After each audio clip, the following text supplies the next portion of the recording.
So we'll start off by taking a look at what the case curve in the province is looking like. And fortunately, it looks like it continues to be heading downwards, which is what we want. We've now hit a point that's below where we were between the second and third waves, I think fitting with the province showing at least a little bit more patience thus far before reopening. But I do want to flag that how much higher we are than when we were really through the fall of last year. We still aren't really all that low yet. And so I would have hoped that we would have sustained this for a little bit longer to make sure that we were setting ourselves up in the best position when we reopen. Looking at the reproductive number, there's been a little bit of a rebound of it, and perhaps that was a little bit of an unusual dip that we saw last week where it really plummeted down.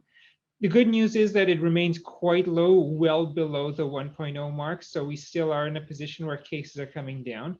And hopefully with reopening, we're low enough that it will still remain well below that 1.0 mark.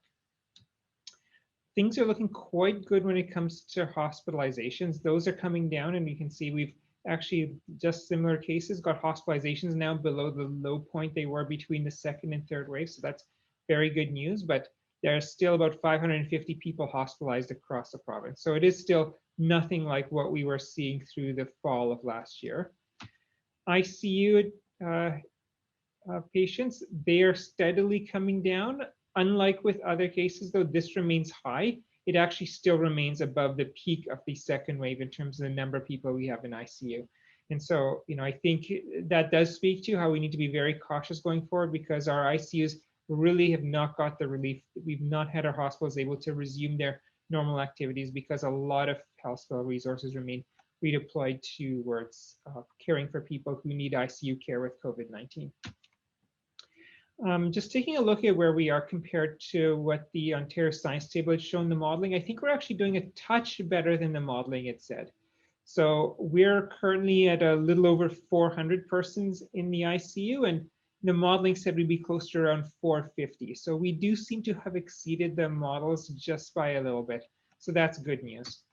And then with cases, we're pretty much in line with where we should be, dipping under 1,000 cases per day, and that seems to be where we are. It should be noted that this was assuming that if we did a reopening on June 16th, I believe it was, would be this green line, where we'd come down, but then we'd have a small resurgence with reopening, but hopefully be able to sustain that going down.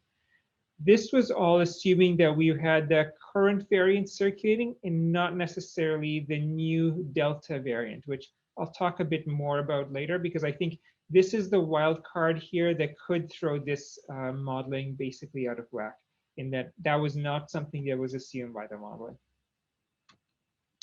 Switching over to the Niagara story then, these are the cases over time here in Niagara, and you can see we've been seeing our cases come down, but we haven't quite reached the same low between the second and third wave. That's partly because I think we got cases lower during between the second and third wave than the province did overall, but we're not quite back at that low. And notably, we're still above really where we were through almost the entire fall. Until we went into that second wave, we never really had cases quite as high as they currently still are. I also know we're above the 25 per 100,000 per week, which has been thrown around by others and includes myself as being probably the metric we would ideally want to meet before before we started to reopen. So hopefully in the next few days, we can get much closer to that as we approach reopening. In Niagara, we haven't seen our reproductive number dip below 1 quite as much as the province has had. We've been hovering around 0.8, 0.9, so we don't have a lot of room for error here. That's, I think, partly because, as I've spoken in past weeks, the province really flooded the hotspots with a lot of vaccine, which has really helped those hotspots drive their cases down. We didn't benefit from that same flood of vaccine, so our reproductive number, I think, reflects just the general effect of the lockdown as well as contact tracing. I do worry that with reopening, we may not be able to keep the reproductive number below 1. Hopefully we will, but I think, at least once we get past step 1, there is some significant risk unless we're able to continue to find ways to drive this lower with additional vaccine coverage, better contact tracing, and just generally the benefits of being in summertime and having the benefits of that. The hospitalizations in Niagara have been coming down, so that's looking really good. ICU patients, that was where we weren't really seeing much of a reduction. We have actually seen a bit of a reduction now. So we've gone from being a bit over 20 to just over 10. So we've been seeing that about cut in half, really, almost just in over the last 10 days, which is good news that we're starting to see the effect of our hospitals being relieved. Partly why our ICU admission stayed high is because Niagara Health was continuing to support the hospitals in the GTA with some of the patients that they did not have room for. I think that's starting to reduce now, as we saw with provincial ICU numbers come down. And so Niagara Health is able to now see some of the benefits of that as well. I talked last week a little bit about our percent positivity and how our percent positivity hasn't really been declining. And this is kind of the regional map again of our percent positivity. So pretty much all of Niagara is above 5% positivity, and some places are, quite high. Sorry, are between 2.5% positivity is almost the whole of Niagara, and then the gray areas are parts that are above 5% positivity. So our percent positivity continues to be high. It's better than last week, where this entire map was pretty much gray. And I still think a big part of that is people aren't being tested as much. And again, looking at what we see in terms of daily tests administered by Niagara Health through the assessment centers, you can see the testing has continued to come down, which is not really what we want to see. And it remains lower than really any time during last spring, summer, during the second wave, between those waves, the third wave. I really do think that we need to ensure that message is getting out, that it's important the public gets tested. As we step away from the lockdown and reopen, we're really going to be relying on very good contact tracing to keep cases suppressed. And we can only do contact tracing if people are getting tested so they can be identified as a case, and we're able to then follow up with them. So a key message, I think, for us going forward needs to be to really encourage people that if they have any mild symptoms of illness, they have a cough, they have a runny nose, they have a headache, they have unusual fatigue, really anything like that that's unusual, they should go get tested, because any of those could be COVID-19. And we want to make sure we're finding all of those very mild cases of COVID-19 so we can stop the spread of infection before it starts putting our reopening at risk. I want to shift over to talk a bit about the variants. In Niagara, over the last week, we've seen mostly the Alpha variant, the B117 variant, has been where this number has grown. This number has grown about 300 or so. Give it a couple more of the P1 variant, which is now the Gamma variant. The Delta variant, we've actually had one more of them identified, which is actually a case from back in April that the sequencing was done. But very much right now, I think we're still seeing it's the Alpha variant circulating now. But as I talked about last week, what we're seeing in the United Kingdom is that while they're seeing their Alpha variant go down, there's been a slow growth of the Delta variant in the background, and it started to take over. And in a few communities, really started to dominate. And you're starting to see cases go up in these communities where it looked like for a while cases were going down, but underneath the surface of that downwards trend was that you had the Delta variant starting to grow in the background. And I think that's the concern that we may be starting to have here in Ontario, as I talked about last week. This is the UK. The pink color here is the Alpha variant. The purple color is the Delta variant. And you can see the Delta variant is becoming a greater and greater proportion of their cases. This is basically showing that 100% of your cases and what is the percent breakdown over time. And you can see the percent that's Alpha variant is getting smaller, and the percent that's the Delta variant is growing larger. And last week, we were looking at the UK was around 60% or so. And you can see now they're close to about 75%. So that portion that's the Delta variant is very much growing very quickly there. And that's why we're seeing what I just showed you on the previous graph in terms of the Delta variant growing, because it seems to be spreading more easily.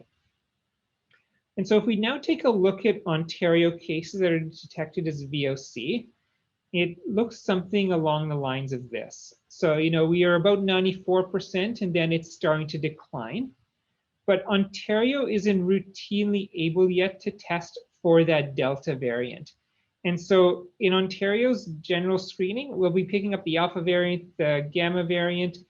we're not going to necessarily know how much of the Delta variant is out there because we are really relying only on a small number of samples that are sequenced each month to see what's happening, and we're not seeing it on all cases. And so when we look at this decline here in percent of cases identified as VOCs, there's probably this shift here is all undetected Delta variant that to Ontario right now looks like it's not a variant, but it's under the surface. We're seeing that Delta variant growing, and we're unfortunately blind to it because we don't have that screening test. And you can see that downwards trend has continued to go over the past week. Showing this, which is the Ontario surveillance data. And I just want to zero in on this black line here, which is really, again, that same idea of what percentage of total cases in Ontario are detecting a VOC. You can see it went up, around 94% there. And then it's been steadily declining down to about 80% almost now. And that's exactly what I was showing on the previous graph, that there does seem to be something that's displacing the detectable VOCs. And that's probably the Delta variant, which is a VOC that we're not detecting. In Niagara, I think we're kind of seeing a similar pattern here where we've, had our detectable VOCs up in, close to above 98, almost 99%. And then we've seen a drop off really over the last couple of weeks of that. And I think, again, that's that the Delta variant probably growing in the background, but is undetected because we don't have good surveillance to be able to pick it up here in Ontario. I know Public Health Ontario's labs is working on developing a test that they'll be able to more routinely identify this, but I think in the background, we're seeing this variant starting to grow, which needs to be a concern for us. There's been some work done by epidemiologists in Ontario to try and tease out how strongly are the non-Delta variants spreading versus the Delta variant. And so if you're looking at the other VOCs, so everything aside from the Delta variant, the reproductive number in Ontario is about 0.7. And you can see, with the lockdown in April, it dropped below 1 and it's stayed below 1 since then, which is exactly why we've seen cases come down. But when we look at specifically just at the cases that aren't identified as a VOC, which probably is mostly the Delta variant now, you can see that that reproductive number goes up to about 0.9. So we don't have as much success controlling this variant. Fortunately, it is below 1, which means it's not going to grow right now. But as soon as we reopen, all of these reproductive numbers are going to jump because we'll have less in place to slow their spread. And we don't have a lot of room for this reproductive number to go up before it's above 1. And we could be in the UK type of scenario where we're seeing a slow growth of that be in the background that's not being seen by us. Just want to show you exactly what's occurred in the UK. So I showed you the graph where we're seeing the Delta variant really starting to pick up quite strongly in some communities. Now, if we take a look at the UK's case curve, they had their third wave, they brought cases down, it's flattened out, and you can really see over the last 10 days, the UK's cases are really starting to pick up and grow. And that's being driven by that Delta variant. And so they are now looking very seriously at the possibility that there could be a fourth wave coming to the UK driven by the Delta variant. All the talk in the UK right now is about how the next step of their reopening plan is probably not going to go forward in mid-June, that they're going to delay it because they're seeing the trends heading in the wrong direction. And just to give you a bit of context of how this number here and how that rise looks like as compared to Canada, I'll just draw in what Canada looks like here. So this is our third wave, and you can see the UK is now higher in terms of cases per population than Canada is, or really actually even Ontario or Niagara is, because that's that Delta variant, which is driving their case numbers up. And so I think that's the big concern that we have as we reopen, probably at the end of this week, it sounds like, that we're going to see that Delta variant start to take off, and we might start to see something more similar to the UK scenario. Just want to highlight some work coming out of the United Kingdom here, where they're comparing the Alpha variant, which is what we have here as well in terms of almost all of our cases, compared to that Delta variant. And this measure here, the secondary attack rate, is really how many people are, for every person who's infected, what percentage of contacts are they in touch with who will get sick. And so it's saying that within a household, on average, about 9% of people who are around an Alpha variant case are going to get infected. You can see with the Delta variant, that number is higher. It's about 13.6%. So it's about 50% more. And even outside of a household, it goes from about 4.6% to 6.3%. So again, about 50% more. And so what we're looking at is that Delta variant is going to spread about 50% more easily than the Alpha variant.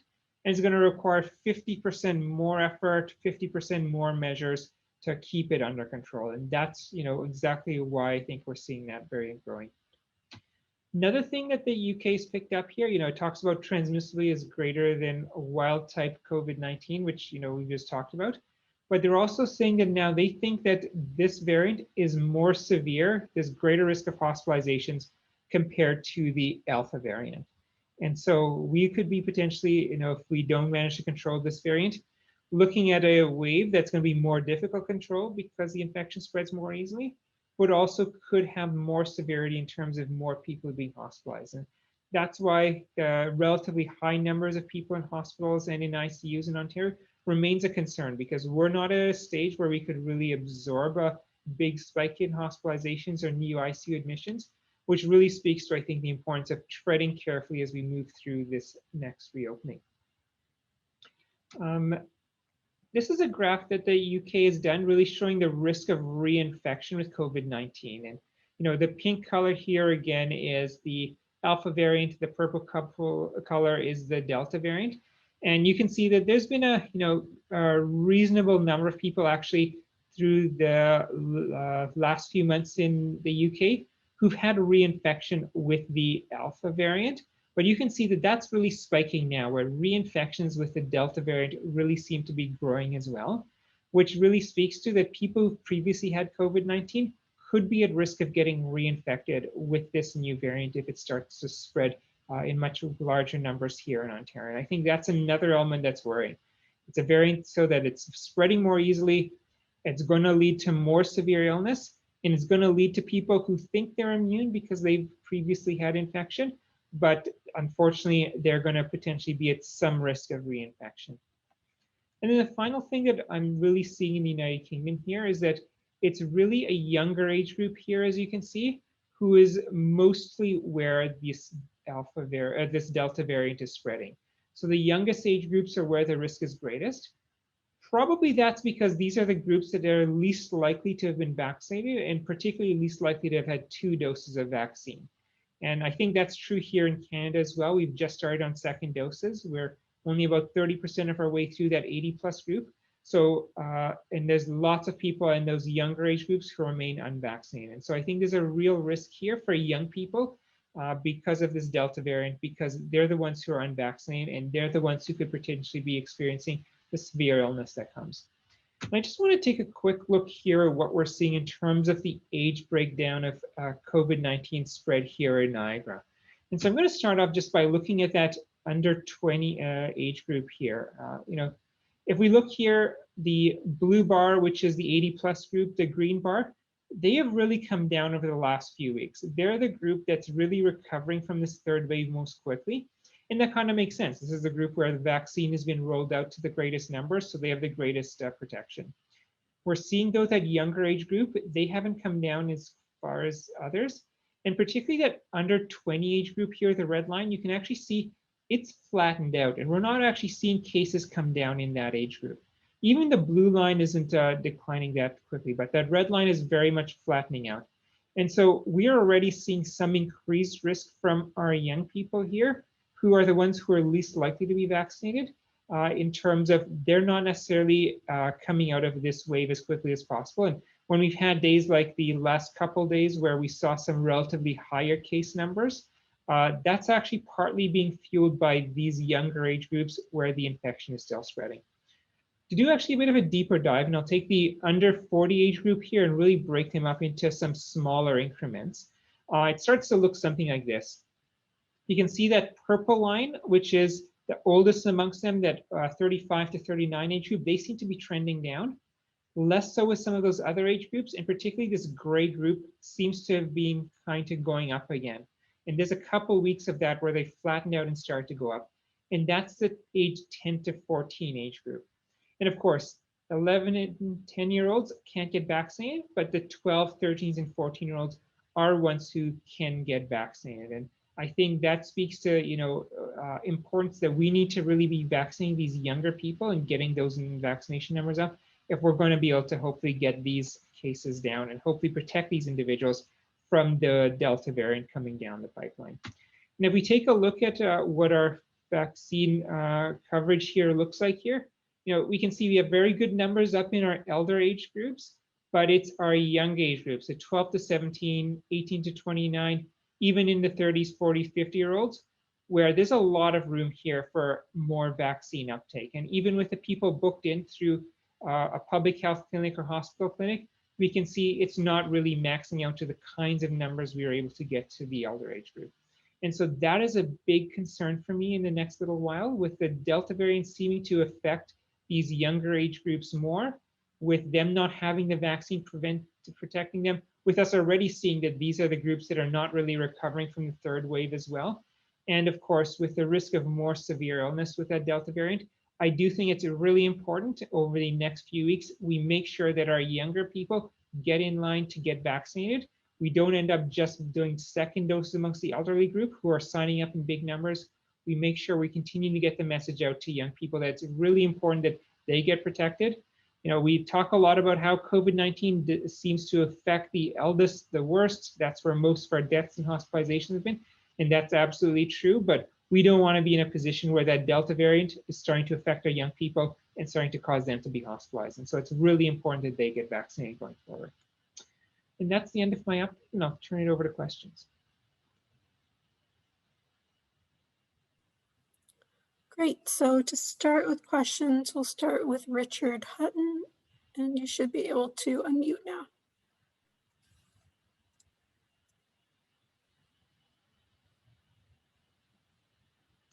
I'm not hearing Richard's audio. No. Richard looks like he's unmuted, but the audio isn't working.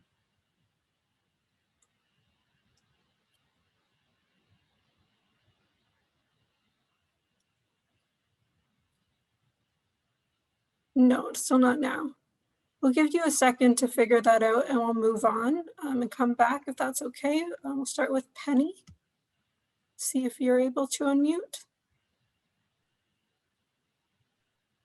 Hi, am I unmuted? Yes. Okay. Thank you.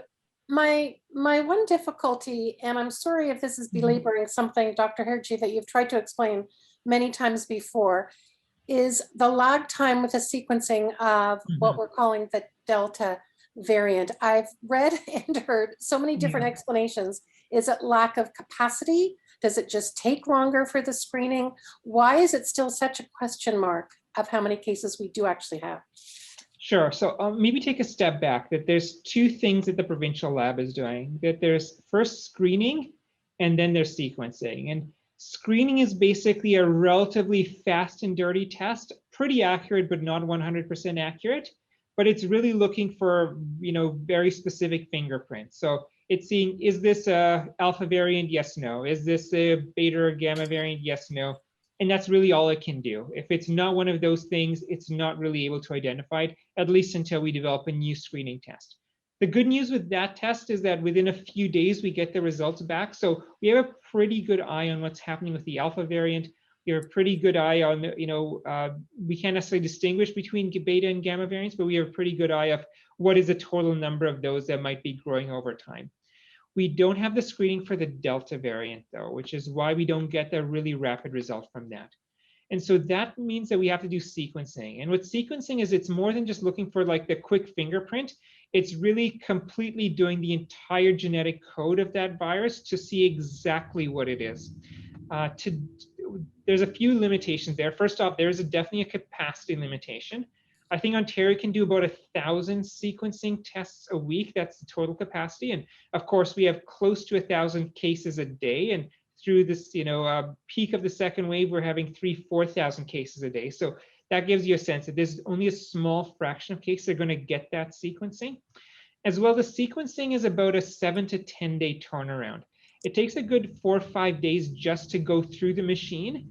And then it takes a good 2 or 3 days after it's come out of the machine and given a result to really interpret the result and analyze it to understand what it says. And so there's quite a delayed turnaround on that. It's usually actually, it takes 7 to 10 days just to run it, but because of the backlog of trying to do the sequencing, it's usually several weeks later before we're getting that sequencing result. Now, sequencing, since it's looking at the entire genetic code and really breaking it down, it can identify any variant. It doesn't have to be looking for anything specifically, but because of the capacity limitations, because of the time limitations, we're not really getting very quick turnaround, and so we are not seeing, exactly what's happening right now with the Delta variant. We're seeing, some historical data where, we're reporting that there's a couple cases of Delta variant picked up because the sequencing has picked that up. I think one case was in March and one case was in April, but we're not seeing what's happening week to week here. This way a screening test would allow us to do. So I hope that gives you better clarity. It's really the absence of that screening test means we don't have close to real-time understanding of what's going on. We're relying on a small subset of samples every month going through that full sequencing to get a vague sense of what's happening. And there's really a long delay to get that result back. And follow-up? Yes, did I understand you to say earlier that the province is working on a screening, or that we should expect a shorter time lag in the future? Yes, the province is working on developing that screening test, and once they have that, every single COVID-19 case sample, that lab sample is going to be run through that screening test to figure out if it is the Delta variant. And so at that point, we'll have a much better sense of what's going on. We'll have much more real time and be able to detect what's going on with it. But I'm not sure what their timeline for getting it up is. I'm sure they're trying to develop a test as quickly as possible so we can see that. Thank you. Okay, thanks. Next up, we have Richard Harley. You should be able to unmute.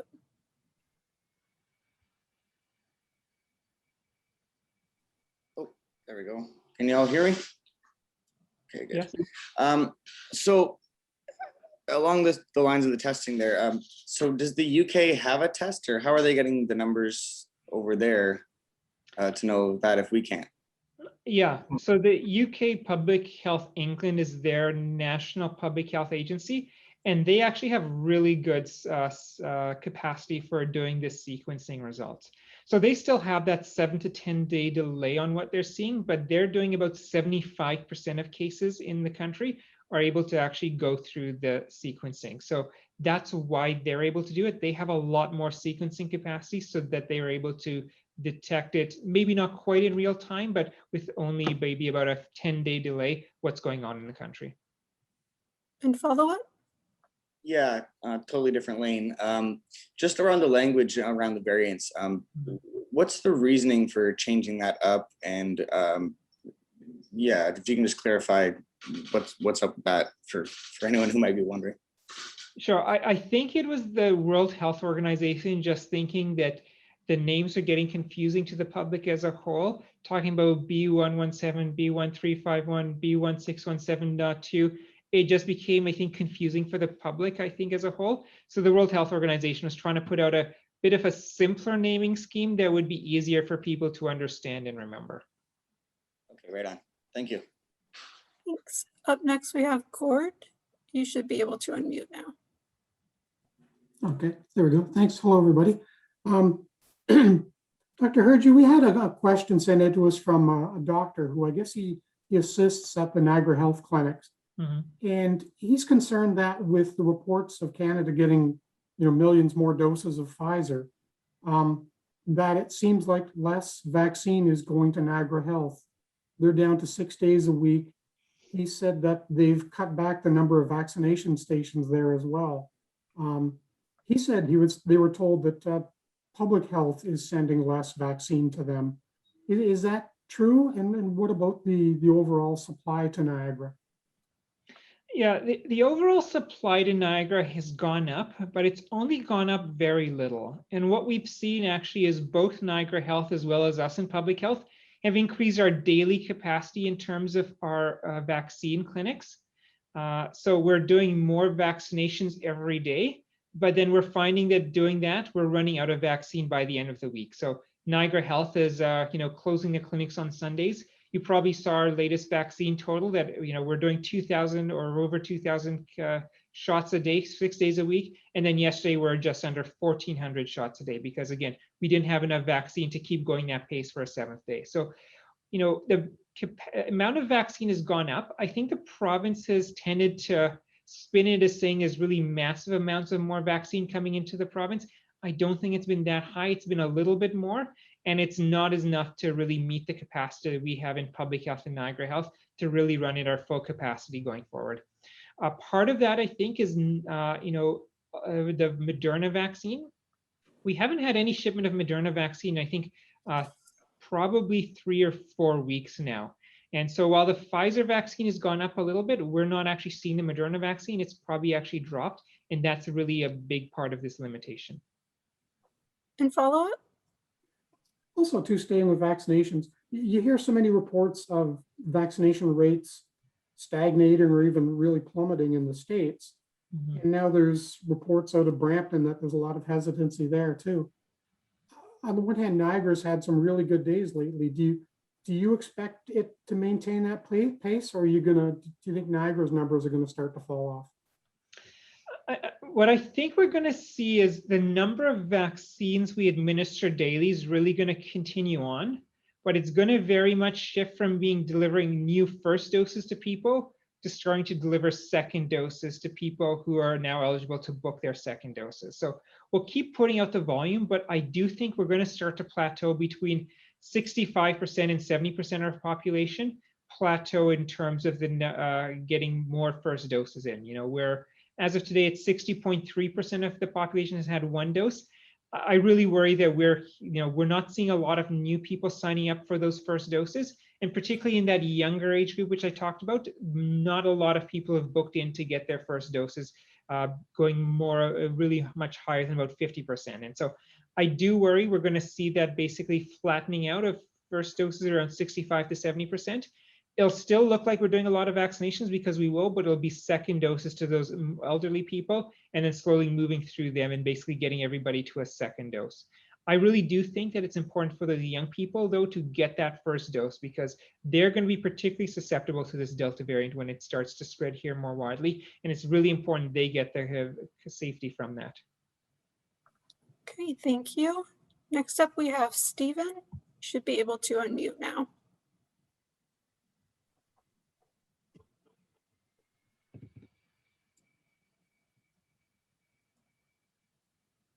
It looks like Stephen was unmuted and then muted again. Okay, we'll try that again. Can everybody hear me? Yeah. We can hear you very faintly. Okay, I'll try to speak up. Is that better? That's a little better. I was just going to ask you, Dr. Hergy, about vaccine, not the hesitancy, but I guess maybe it's COVID tiredness, because I'm noticing from individuals now, they're not actually from my day-to-day travels and doing my job. I am seeing, technically, we're still under lockdown and people are tired of COVID. We're talking a 4th wave now, and I'm seeing larger and larger groups starting to congregate throughout Niagara. And I can't believe that they're all family members. I could be wrong, but what do you have to say to this? Because we're worried now about a 4th wave and the Delta variant for younger people. And it just seems like people are just tired and are ignoring the rules, for a lack of a better term. Yeah, I really share that concern. I didn't show it this week, but in some past weeks, I've shown what's happening with mobility data in terms of people staying home versus being out and about and shopping and recreation. And we've really seen over the course of this wave, first off, we didn't get people staying home as much as they did in the previous 2 lockdowns. Likewise, there's a lot more people out and about during this lockdown compared to the last one. But there's been a very steady deterioration of that over the last couple of months, where more and more people are not staying home, more and more people are out in shopping and recreation. Sure, some people might be out doing activities with their family outdoors, but I think there's a lot of people also partaking in activities that aren't quite as safe. And I think you're absolutely right that there is some level of lockdown fatigue. We've, had very little relief from lockdown really since about December at this point. There was a brief interlude in February and March when the weather wasn't that great and not a lot of things really opened up during that period. And so I think people are really getting tired. They're having difficulty sustaining this. But I also think that there's not really the clear consistency of messaging around what needs to be done. Particularly, there's a lot of talk from the province where on the one hand, they'll talk about, the risk of the Delta variant and we can't reopen schools. And then on the other hand, they talk about how we're going to move up reopening of everything else. And of course, there's an announcement now that they're doing that reopening earlier. They didn't extend the stay-at-home order last week. I think those kind of send signals to people that things are getting better here. You don't need to worry so much. And unfortunately, it may be encouraging some of the people who are already, tired of the lockdown and feeling they want to get back to other activities, giving them some license to feel that they can resume that. And a follow-up? No, but just thank you for the opportunity.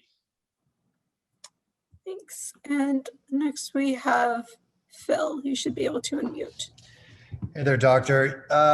You mentioned concerns about younger people getting, I guess, their second dose. You showed that graph where you see a lot of bookings not happening, but obviously we know that with the framework, we're doing this age thing, and we're going by at or before April 18th. Because as the previous person asked and mentioned, there's COVID fatigue, there's lockdown fatigue. I feel like people don't want to wait in line anymore, go on vaccine hunters and wait for their time while they're seeing everyone else get second dosed. Is there a better way to try to get younger people to willingly want to get their second dose? It's a good question. And it's for the younger people, it's not even a second dose. They've largely not had their first dose of vaccine. That 12 to 17 year age group, it's only about 22% of them who've been vaccinated so far. And you've got another 22 or so percent booked for vaccine, but that leaves about 55% of them haven't yet made an appointment. About 40% of the 18 to 29 haven't made an appointment for their first dose. So that's really what I'm most concerned about, is that they're not even signing up for that first dose. There's been a lot of availability. We rolled out some youth and family-oriented clinics for the latter half of June, and we really didn't see much uptake on them. We had, tens of thousands actually of appointments available through the latter half of June. And it's actually only this morning that we really started to see a lot of those appointments start to be booked up, largely by elderly people who suddenly were eligible now to book an earlier second dose, and they're taking the opportunity to get their second dose earlier, and that's really good of them. So I think there's been some opportunity there for young people for sure to have booked in doses, and they seem not to have chosen to do so. And I think we need to still explore to understand why. I think you may be right that young people are probably less patient. They've grown up in the social media age where you can get answers, everything can be immediate with your mobile phone. And so they're maybe not willing to wait and get an appointment a couple weeks down the line, and they need something that's really much more immediate for them. So perhaps that's something that we might have to look at and how we could better serve that age group in terms of that kind. But there's definitely lots of spots still available for them to book appointments. And I really think they should take that opportunity to book those spots before others take away those spots to get second doses. And a follow-up?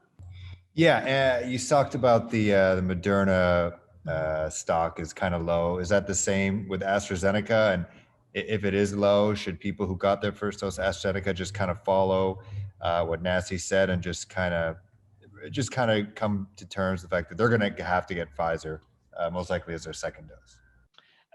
My understanding is actually there's quite a good amount of AstraZeneca around in the province, and I think some of our pharmacies have now received AstraZeneca. You have to remember, to get your second dose after your first dose of AstraZeneca, you generally have to wait 12 weeks, and we're not quite at that 12-week mark. I think we're still 2 or 3 weeks away from that. So individuals who are eligible for their second dose, there should be AstraZeneca available once they hit that 12-week point. So that's definitely going to be an option for them. And of course, there's also the option that they can book an appointment with Pfizer and Moderna, either through pharmacies, through primary care, or through the booking portal into a public health or Niagara Health Clinic. Great, thank you. So we've gone through everybody once. If anybody has any second questions, if you can let me know in the chat, Maybe And you want we, to try Richard Hutton again to see. oh, right, sorry, I'm so sorry. We'll try that. Richard, you should be able to unmute now. Still not working. If you're able to type that into the chat, maybe. You're able to see that, Dr. Hergy?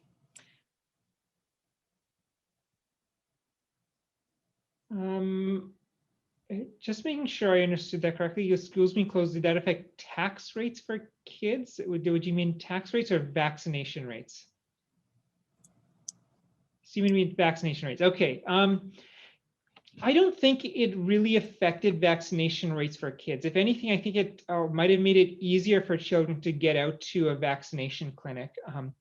There really wasn't going to be opportunity to run vaccine clinics in schools. Schools, to really make sure that children are safe as possible, really took every space available, including gyms, etc., to turn into learning space so they could space children out as far as possible and reduce the risk of them getting COVID-19 while in school. And so realistically, we weren't going to be doing any vaccination in schools. We were going to need to have children come to our mass vaccination clinics for vaccination. And even just to vaccinate the sheer number of students that we have in Niagara, we would have needed to do it that way to really get it done in any kind of reasonable time frame. I think not being in physical school really meant that they had more opportunity to come to a clinic because they weren't going to have to be leaving a school day. We've seen, some pretty good uptake. A good 40% of children 12 to 17 basically signed up immediately to get vaccinated. They signed up, before we even had the youth and family clinics up. But once we hit that 40%, it's really been slow going from then. There's been a few more percent signing up for vaccination, but not many more. And so I think we're hitting on some sort of vaccine hesitancy here, either amongst those children or maybe amongst the parents not wanting to bring their children in for vaccination. And I think it's really important we highlight the risk with the Delta variant that these children are going to be at risk. We're already seeing in the UK that Delta variant is spreading mostly amongst that younger group. They're going to be at greater risk for hospitalization given the severity of the Delta variant. And I think people forget that there's unfortunately been, about a dozen or so children who've died from COVID-19 in Canada. And so, while children are much less likely to get severe illness, it can have really tragic consequences for children sometime. And the best defense to make sure that doesn't happen is to make sure children are vaccinated, so they're very unlikely to get infected and suffer those kinds of severe outcomes. And did you have a follow-up, Richard?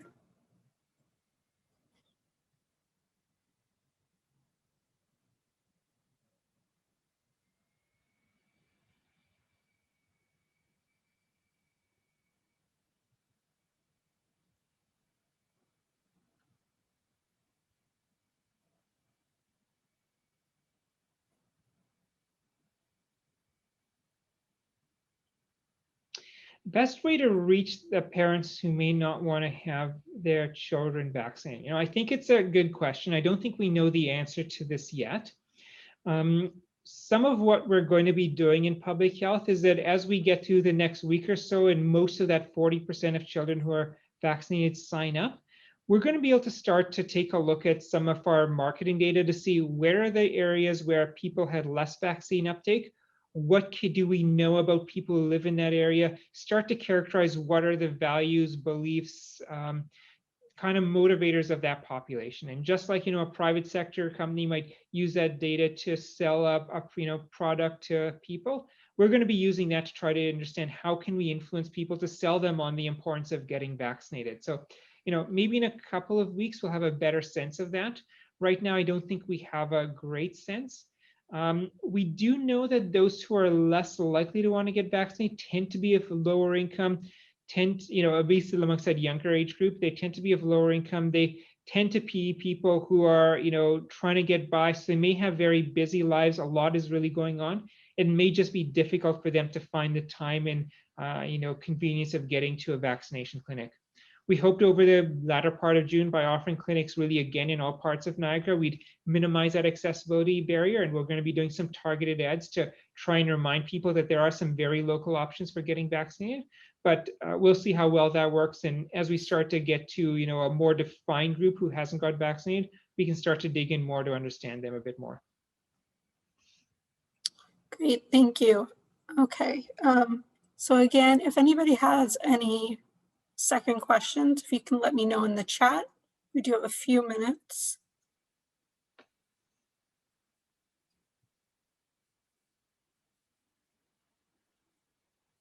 I'm not seeing anything. So if you do have any further questions, you can email me later and we can get you the answers to that. And otherwise, thank you very much, and we'll see you next week.